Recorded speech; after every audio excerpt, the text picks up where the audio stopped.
All right, so let's talk about state management. Your state is how you feel right now. How you feel right now. And based on the environment, on the ecology, based on different reasons, factors, you feel differently per time. So you you want to be careful to manage your state. People who are successful, who hit, who constantly deliver great results, peak performance, know how to manage their states. They know how to manage their states. Your state is everything. State management is everything.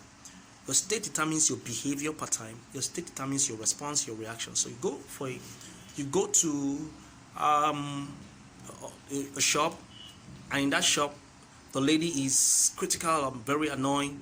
You're not quick to judge. We're not very judgmental in NLP. We just realize that this person is probably not having a good state of mind at that time. At that time, person may be very nice. Maybe the person is hungry or something. So your state matters. And for those of you who want to succeed and want to hit peak performance, there's such a thing as empowered state and disempowered state. So get yourself to always be at your peak state, empowered state. You can do that by doing a few techniques. All right. You can also do that by anchoring. I'll teach you anchoring one of these days. All right. So the idea basically is your state determines a whole lot. So there are two kinds of states. We have the empowering states and disempowering state. There are certain states that disempower you. Frustration is an example of disempowering state. Anger is an example of disempowering state. Anything that takes power away from you, that makes you frustrated, make you not be at your best. But empowering state are creativity, joy, confidence, happiness, all of that are quite empowering states. You need to get yourself to that point to be able to achieve maximum results, optimal results, and peak results. So now your state is achieved. You get to that state by a few things. Your internal representation. When we talk about your internal representation, it's just the way you see things on your inside, your mind, your mental framework, or your internal, just your focus, how you focus, the pictures you have in your mind. So if wherever focus is, that's where energy flows. So if you see stuff that is, let me give an example. Do this now. Focus on everything that is terrible in your life right now. If you close your eyes, or you just take a minute and focus on everything that is negative in your life, how that you're in a lockdown, if you're watching this from the coronavirus era, how that there's no money, you can think about a whole lot of things that will make you, frustrated now, your bank account and so on, because people, that's your focus. There's so much, whatever you focus on expands, whatever you focus on multiplies. So your internal representation, how you're representing things yourself, the meaning you attach to things, your frame of reference, your notions, your model of the world, all of that makes your internal representations. Your imagination, your memory, there's a lot going on in our minds, and the battle of our lives is in our minds. So your state is usually as a result of your focus per time, of your internal representation at that particular time. Because I said the state is how you feel at that time. Now, the next most important thing is your language pattern. Your language pattern also determines your state. If, for example, I'm talking to you, how are you? And you say, I'm fine. That doesn't sound like someone that is fine. So, are you angry? No, I'm not angry. That doesn't sound like someone that. So I will not take your words.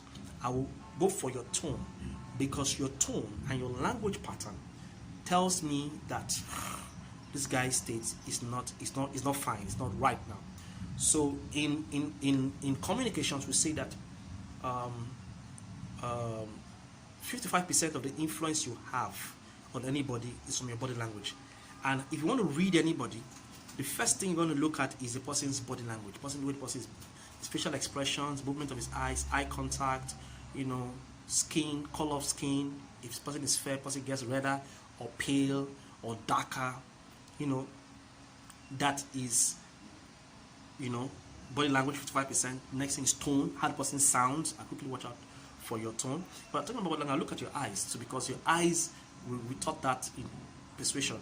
Your eyes tells us a whole lot about how you're feeling at the moment. Your eyes reveal your strategy. There's something called the eye scanning strategy. You can look at the person's eyes and determine a whole lot through the eyes.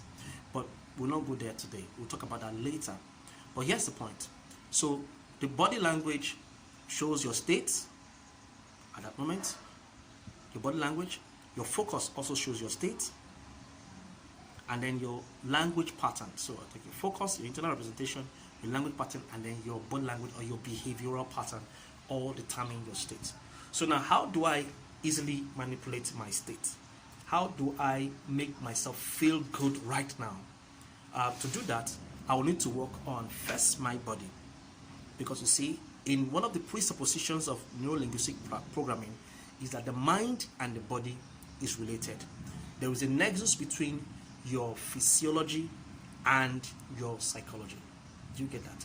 There is a relationship. So whatever affects your body affects your body. If you're sick, you can't seem to be very creative, you can't seem to think, you'll be not just willing to talk to anybody.